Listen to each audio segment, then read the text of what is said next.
Hey everyone, welcome back to the channel. If you're new here, make sure to subscribe so you don't miss these incredible real-life stories. Today's story will absolutely restore your faith in humanity and show you that kindness really does come back to you in the most unexpected ways. Let's dive right in. It was a brutally cold February morning in Chicago, the kind of cold that cuts right through your bones and makes you question why anyone chooses to live in the Midwest. The temperature had dropped to -15 degrees overnight, and the wind was whipping through the city streets like frozen daggers. At the bus stop on Michigan Avenue, a small crowd of commuters huddled together, their breath forming white clouds in the frigid air as they waited for the 7:30 a.m. bus that would take them to their various jobs downtown.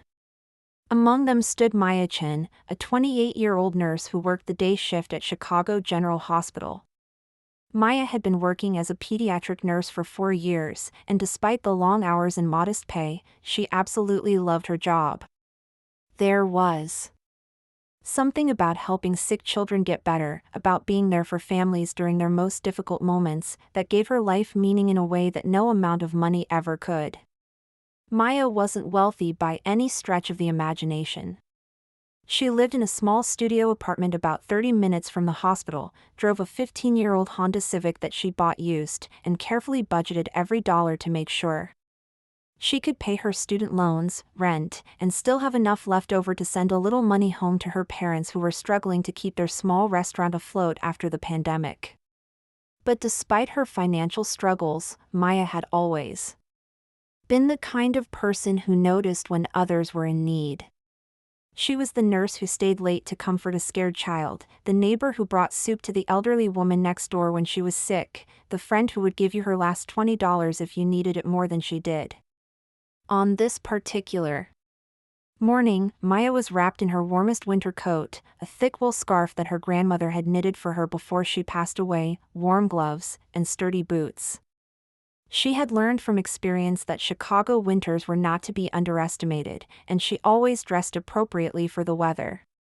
As she stood at the bus stop, checking her phone for any updates on bus delays, she noticed an older man standing a few feet away from the main group. He was probably in his 60s, with graying hair and a weathered face that spoke of a life lived outdoors. But what caught Maya's attention wasn't his appearance, it was the fact that he was clearly not dressed for the weather. The man was wearing nothing but a thin jacket, worn jeans, and sneakers that had seen better days. He had no gloves, no hat, and no scarf. His hands were shoved deep in his pockets, and he was shivering violently, his shoulders hunched against the wind. Every few seconds, he would stamp his feet and blow on his hands, trying desperately to generate some warmth. Maya watched him for a few minutes, and her heart went out to him. She could see that he was struggling, that he was genuinely suffering in the cold.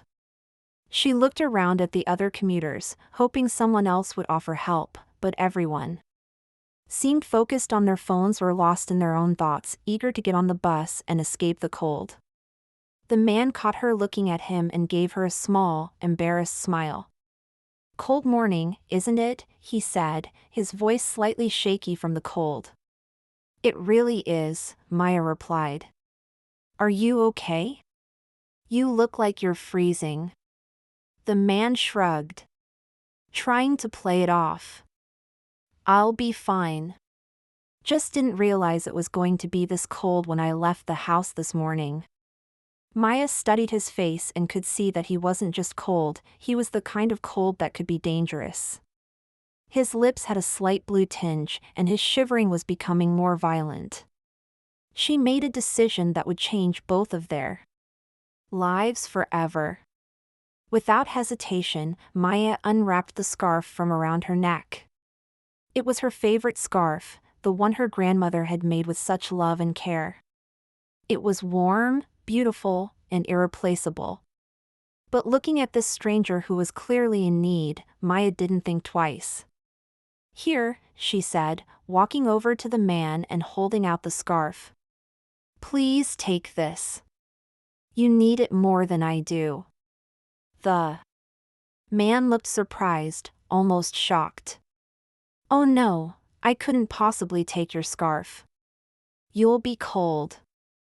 "I have a warm coat and I'm only going to be out here for a few more minutes," Maya insisted. "Please, I can see that you're really cold. It would make me feel better knowing you're warm." The man hesitated for a moment, clearly touched by the gesture. "Are you sure? This looks like a very nice scarf." "I'm positive," Maya said with a warm smile. "My grandmother always told me that the best way to honor a gift is to use it to help others." Reluctantly, the man accepted the scarf and wrapped it around his neck. The relief on his face was immediate and obvious. "Thank you so much," he said, his voice filled with genuine gratitude. "This is incredibly kind of you." "I'm Robert, by the way." "I'm Maya," she replied. "And it's really no problem at all."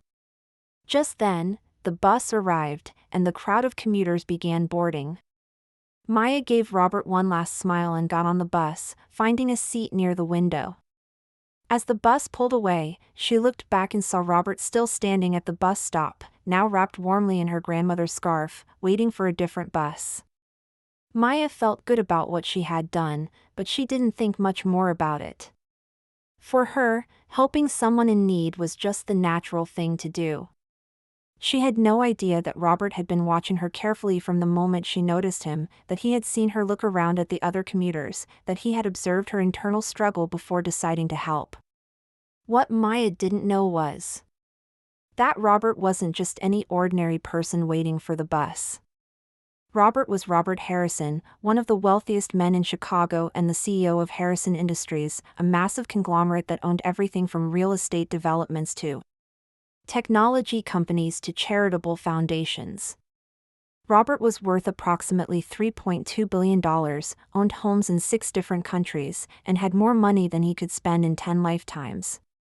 But Robert had a secret project that he had been working on for the past 2 years. Disgusted by the greed and selfishness he saw in his wealthy social circles, and inspired by stories of ordinary people doing extraordinary things, Robert had begun conducting what he called compassion tests. Several times a month, Robert would disguise himself as someone in need, sometimes as a homeless person, sometimes as a struggling worker, sometimes as an elderly person who needed help, and he would put himself in situations where people had the opportunity to help him. He wanted to see who would step up, who would show kindness to a stranger, who would sacrifice their own comfort to help someone else. Most of the time, Robert was disappointed. He had stood on street corners as a homeless person and been ignored by hundreds of people. He had pretended to struggle with heavy bags and watched as dozens of people walked past without offering help. He had sat on park benches in the cold and been invisible to joggers and dog walkers who were too busy with their own lives to notice someone in need. But occasionally, Robert would encounter someone like Maya. Someone who noticed suffering and felt compelled to act. Someone who would give up their own comfort to help a stranger. These were the people Robert was looking for, and when he found them, he made sure their kindness was rewarded in ways they never could have imagined. After Maya's bus pulled away, Robert waited for his driver to pick him up. He had been testing people at that particular bus stop for 3 weeks, and Maya was the first person who had offered any help at all. As he sat in the back of his luxury car, still wearing Maya's grandmother's scarf, Robert made some phone calls. First, he called his head of security and had them discreetly find out everything they could about Maya Chin. Within 2 hours, Robert knew about Maya's job at the hospital, her financial struggles, her student loans, the money she sent to her parents, and her reputation among her colleagues as someone who always went above and beyond for her patients and their families. Robert was impressed by what he learned. Maya wasn't just kind to strangers, she was a genuinely good person who dedicated her life to helping others, even when it came at personal cost to herself. She was exactly the kind of person Robert had been hoping to find. Over the next few days, Robert had his team conduct more research. They spoke to Maya's supervisors at the hospital, who raved about her dedication and compassion. They learned about the time Maya had stayed with a dying child all night because the parents couldn't get to the hospital due to a snowstorm. They heard about how Maya regularly volunteered at a free clinic on her days off, providing medical care to people who couldn't afford it. They discovered that Maya's parents' restaurant was on the verge of closing due to financial difficulties, and that Maya had been trying to help them by sending money from her already tight budget. They learned that Maya had been accepted to a graduate program that would allow her to become a nurse practitioner, but she couldn't afford the tuition and had put her dreams on hold. The more Robert learned about Maya, the more convinced he became that she deserved something extraordinary. This wasn't just about rewarding a single act of kindness, this was about recognizing someone who had made kindness and service to others the foundation of her entire life. Robert spent a week planning what he would do for Maya. He wanted it to be meaningful, life-changing, but also something that would allow her to continue helping others on an even larger scale. The following Monday morning, Maya was working her usual shift in the pediatric ward when she received a call from the hospital's administration office. They told her that someone wanted to speak with her and asked if she could come to the main conference room during her lunch break. Maya was puzzled but agreed. When she arrived at the conference room, she found a well-dressed man in an expensive suit waiting for her. He looked familiar, but she couldn't quite place where she had seen him before. "Ms. Chin," the man said, standing up and extending his hand. "Thank you for taking the time to meet with me. I'm Robert Harrison." Maya shook his hand, still confused. "Nice to meet you, Mr. Harrison. I'm sorry, but I'm not sure why you wanted to see me. Are you a patient's family member?" Robert smiled. "Not exactly. Actually, we've met before, though I looked quite different at the time." He reached into his briefcase and pulled out a familiar object, Maya's grandmother's scarf. Maya's eyes widened in recognition. "You're Robert. From the bus stop. But you look so different." Robert finished with a chuckle. "Yes, I imagine I do. Maya, I need to tell you something, and I hope you'll hear me out before you react." Robert explained everything, who he really was, his compassion tests, and how Maya's simple act of kindness had impressed him more than anything he had experienced in years of testing people's character. Maya listened in stunned silence as Robert told her about his research into her life, her work at the hospital, and her family's struggles. She felt a mix of emotions, surprise, confusion, and a little bit of violation at having her privacy invaded, even with good intentions. "I know this is a lot to process," Robert said. "And I know that having someone investigate your life, even for positive reasons, might feel invasive. But Maya, what you did for me that morning wasn't just about giving me a scarf. You saw someone in need and you acted without hesitation, without expectation of reward, without even knowing who I was. That kind of genuine compassion is incredibly rare." Maya found her voice. "Mr. Harrison, I appreciate what you're saying, but I just did what anyone would do. It was just a scarf, and you were cold." "But that's exactly the point," Robert replied. "It wasn't just a scarf to you, it was your grandmother's scarf, something precious and irreplaceable. And most people wouldn't have done what you did. I've been testing this for 2 years, Maya. I've put myself in situations where hundreds of people had the opportunity to help, and most of them just walked by." Robert leaned forward in his chair. "Maya, I want to do something for you. Not just because of what you did for me, but because of who you are and the work you do every day. I've learned about your dedication to your patients, your volunteer work, your sacrifices to help your family.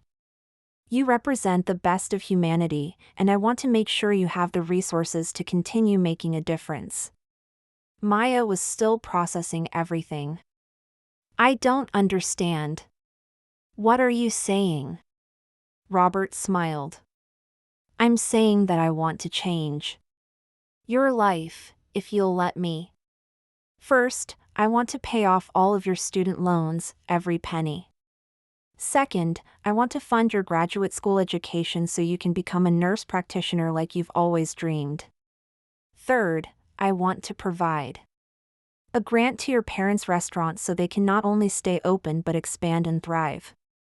Maya felt tears welling up in her eyes. Mr. Harrison, I can't possibly accept all of that. It's too much. But I'm not finished, Robert continued. I also want to offer you a position as the director of a new charitable foundation I'm creating. The Maya Chin Foundation for Compassionate Care. The foundation will provide medical care and support to underserved communities, and you would have a budget of $10 million annually to make a real difference in people's lives. Maya was speechless. The magnitude of what Robert was offering was beyond anything she had ever imagined. Her student loans totaled over $80,000. Graduate test school would cost another $60,000. Her parents needed at least $50,000 to save their restaurant. And now he was offering her the chance to run a foundation with a $10 million budget. Why? Maya finally managed to ask. Why would you do all of this? Robert's expression became serious. Because, Maya, I've spent my entire life accumulating wealth, and I've learned that money without purpose is meaningless. I've been looking for people like you, people who understand that true wealth comes from what you give, not what you take. That morning at the bus stop, you gave me something more valuable than money. You gave me hope that there are still genuinely good people in the world. He paused, looking out the window. I have more money than I could spend in several lifetimes. But I was losing faith in humanity. Everywhere I looked, I saw greed, selfishness, people only looking out for themselves. But you restored my faith. You reminded me that there are people who choose kindness over comfort, generosity over self-interest. Maya wiped tears from her eyes. Mr. Harrison, this is all so overwhelming. I need time to think about this. Of course, Robert replied. Take all the time you need. But Maya, I want you to know that this isn't charity. This is an investment in someone who has already proven that they will use resources to help others. Everything I'm offering you is because I believe you will take these opportunities and use them to make the world a better place. Over the next week, Maya thought long and hard about Robert's offer. She talked to her parents, her closest friends, and her mentor at the hospital. Everyone encouraged her to accept, not just for her own benefit, but for all the people she would be able to help with the resources Robert was offering. Maya realized that this was an opportunity not just to change her own life, but to amplify her ability to help others on a scale she had never imagined possible. She could continue working as a nurse while also running the foundation. She could provide medical care to communities that desperately needed it. She could make a real difference in the world. She called Robert and accepted his offer. The transformation in Maya's life was immediate and profound. Within a month, her student loans were paid off, her parents' restaurant received the funding it needed, and Maya was enrolled in the graduate program she had always dreamed of attending. The Maya Chin Foundation for Compassionate Care was established, with Robert serving as chairman of the board and Maya as the executive director. But the most beautiful part of this story is what Maya did with her new resources. True to Robert's faith in her, Maya used every opportunity to help others. The foundation opened free medical clinics in underserved neighborhoods, provided scholarships for nursing students from low-income families, and created mobile health units that brought medical care directly to homeless communities. Maya continued working as a nurse while completing her graduate studies, and she used her position at the foundation to create innovative programs that addressed healthcare disparities in creative ways. She partnered with local schools to provide health education, worked with community organizations to address social determinants of health, and created mentorship programs that encouraged young people from disadvantaged backgrounds to pursue careers in healthcare. Within 2 years, the Maya Chin Foundation had provided medical care to over 50,000 people, funded the education of 200 nursing students, and established permanent health clinics in 12 underserved communities. Maya's work was recognized nationally, and she was invited to speak at conferences and universities about compassionate healthcare and community service. But Maya never forgot the lesson of that cold February morning. She continued to notice people in need, continued to offer help without expectation of reward, and continued to believe that small acts of kindness could change the world. Robert, meanwhile, continued his compassion tests, but now he had a partner. Maya helped him identify and reward other people who showed extraordinary kindness to strangers. Together, they created a network of programs that recognized and supported people who dedicated their lives to helping others. The story of Maya and Robert spread throughout Chicago and eventually around the world. It became a reminder that kindness is never wasted, that compassion is always noticed, and that sometimes the smallest gestures can lead to the most extraordinary outcomes. Maya's grandmother's scarf, the catalyst for this entire story, was eventually returned to Maya, but not before Robert had it carefully preserved and framed along with a photo from that morning at the bus stop. It now hangs in the main office of the Maya Chin Foundation, a reminder of the power of simple human kindness. 3 years later, Maya graduated with her master's degree and became a nurse practitioner, but she never left the foundation. She had found her true calling, using her medical skills and Robert's resources to create systemic change in healthcare access and quality. Her parents' restaurant not only survived but thrived, becoming a community gathering place that regularly hosted fundraisers for local charities. They never forgot that their success was built on their daughter's kindness to a stranger on a cold morning. Robert, for his part, found the purpose he had been searching for. Working with Maya and the foundation gave his wealth meaning and direction. He continued to live modestly despite his billions, focusing his energy on identifying and supporting people who were making a difference in their communities. The moral of this incredible story is that kindness is never just about the immediate moment. When Maya gave her scarf to a stranger, she wasn't thinking about rewards or recognition. She was simply responding to human need with human compassion. But that single act of kindness created ripples that extended far beyond anything she could have imagined. Maya's story reminds us that we never know who we're helping when we choose kindness over indifference. The person asking for directions might be someone who could change your life. The elderly person struggling with groceries might be someone with the power to help you achieve your dreams. The cold stranger at the bus stop might be someone who can give you the resources to help thousands of other people. But more importantly, Maya's story shows us that the real reward of kindness isn't what we might receive in return, it's the knowledge that we've made someone else's day a little brighter, someone else's burden a little lighter, someone else's world a little warmer. In a world that often seems cold and indifferent, Maya chose warmth and compassion. And that choice didn't just change Robert's morning, it changed both of their lives forever, and through their work together, it changed the lives of thousands of other people who benefited from their foundation's programs. If this story inspired you to look for opportunities to show kindness in your own life, please give it a thumbs up and subscribe to the channel for more incredible stories of human compassion and unexpected connections. Have you ever helped a stranger without knowing who they were? Share your experiences in the comments below. I love reading about the kindness that exists in our world. Thanks for watching, and remember, you never know how far your kindness might travel or whose life it might change. Sometimes the smallest gestures create the biggest miracles. I'll see you in the next video.